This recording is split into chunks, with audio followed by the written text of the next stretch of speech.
Hello again everybody, welcome back again di Altcoins Update. Dan Altcoins Update ini kita bakal review untuk PP Coin. Reasonnya kenapa saya pilih PP, tadi sudah saya jelaskan melalui video update untuk Bitcoin yang di sini. Dan teman-teman sekali lagi pengen ingatkan ya, kalau 500 likes tercapai untuk video Bitcoin ini dalam kurun waktu weekend ini, ya mungkin antara besok malam atau mungkin minggu malam, kita bakal decide untuk ngadain live session ya, supaya kita bisa review lebih banyak altcoins yang di request sama teman-teman di video Bitcoin sebelumnya.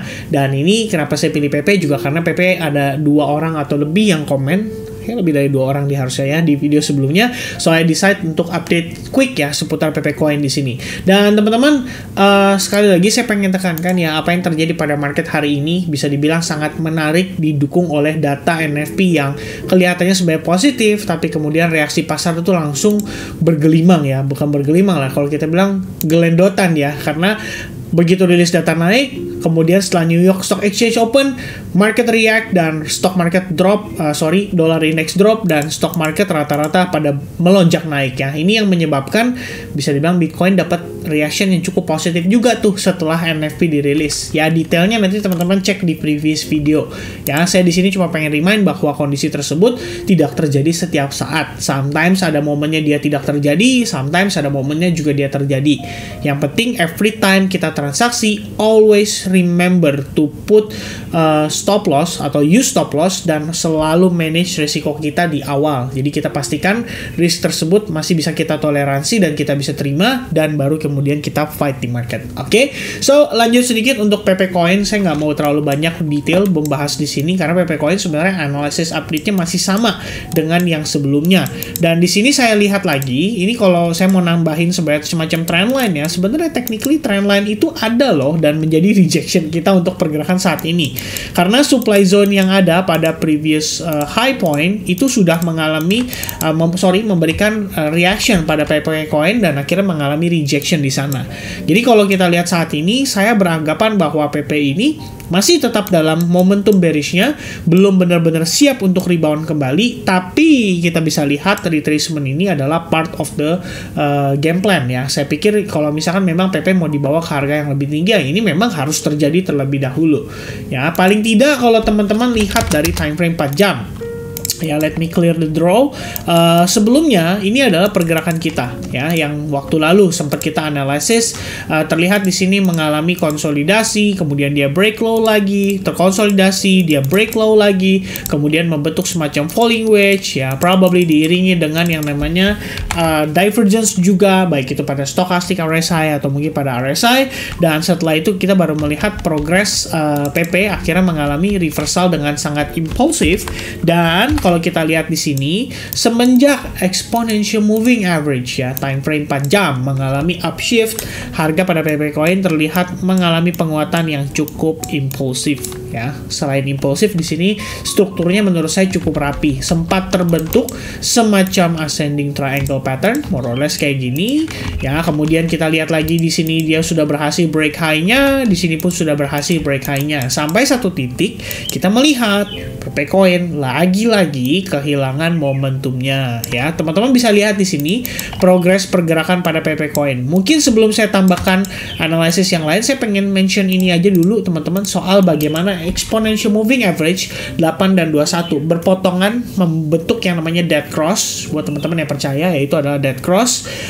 Dan di sini kalau kita lihat posisi kita tuh benar-benar lagi ketahan ya di EMA 21. Ya, saya belum tahu apakah di sini kita akan mendapatkan reaksi yang negatif terhadap EMA 21 atau justru kita malah berhasil breakout dari EMA 21-nya. Dan ini berarti bisa membawa PP di sini mengalami penguatan kembali untuk retest. Mungkin ya, retest terhadap SNR yang terbentuk di sini. Itu bisa menjadi target pertama penguatannya.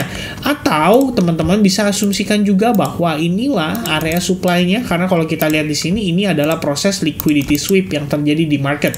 Jadi ketika orang berpikir bahwa itu sudah siap create higher high, ternyata hanya di fake out saja. Dan setelah di fake out, kita belum melihat ada retracement untuk testing supply itu.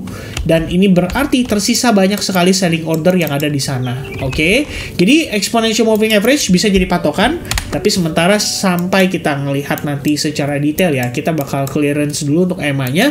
Dan yang saya lihat di sini, kalau kita lihat lagi dari time frame 4 jam ya, sebenarnya either di sini kita bisa asumsi ada potensi konsolidasi, atau kalian bisa bilang ini sebagai potensi double bottom, yaitu tergantung dari perspektif masing-masing. Kalau saya ngelihatnya di sini, ini pure banget, memang saatnya untuk PP Coin di sini mengalami retracement ya. Taunya dari mana? Karena kalau kita lihat lagi, ini kan sempat terbentuk trendline ya kan. Lalu setelah turunnya yang agresif, tiba-tiba turunnya jadi terbatas sekali, bahkan bisa dibilang terkonsolidasi sampai akhirnya dia create lower low, baru kemudian harga bisa mantul dan break terhadap trendline-nya. Nah, di sini kalau kita lihat dari time frame 1 jam, teman-teman bisa asumsikan bahwa new structure itu sudah terbentuk per dia break tadi diakibatkan oleh NFP ya, tapi bisa dikatakan dengan fake out juga. Jadi jatuhnya ini adalah liquidity sweep before market start untuk rebound ya. Nanti kalau misalkan dia rebound ya, saya sih pengen lihat ya kira-kira sejauh mana dia bisa rebound. Mungkin teman-teman bisa mengambil patokan dengan Fibonacci retracement from the very top to the very bottom, dan kita dapatkan level Fibo 61,8 di kisaran 0,00078. Dan kalau mau tambahin lagi untuk Fibo 50%, kelihatannya ini ternyata tidak confluence ya. Saya pikir tadi confluence loh dengan support resistance-nya. Ya, anyway, ya kita tahu di atas itu ada Fibo 61,8 dan di atasnya lagi ada area supply yang terbentuk dari potensi fake out pada pergerakan PP Coin sebelum ini. Ya, jadi untuk saat ini dengan dia breakout dari trendline, saya pikir adalah opportunity untuk melihat PP Coin nanjak dulu ya, minimal dia naik untuk retest terhadap SNR-nya atau Fibo 61,8%, baru nanti kita lihat lagi reaction di sana seperti apa. Kalau rejection kembali terjadi, berarti teman-teman tahu di sini juga kita punya trendline pada time frame daily, jadi ya sangat possible ya untuk bawa PP Coin kembali bergerak ke harga lebih rendah. Alright, for now higher time frame kita ngelihat ada potensi bearish bisa melanjutkan momentumnya, dan di lower time frame kayak hourly di sini saat ini kita mungkin akan melihat PP Coin mengalami penguatan dulu untuk retest terhadap SNR sebelumnya. Oke, so itu dia detail penjelasan saya seputar PP Coin. Mudah-mudahan teman-teman bisa dapetin informasi dan detail analisis yang mungkin sesuai dengan harapannya.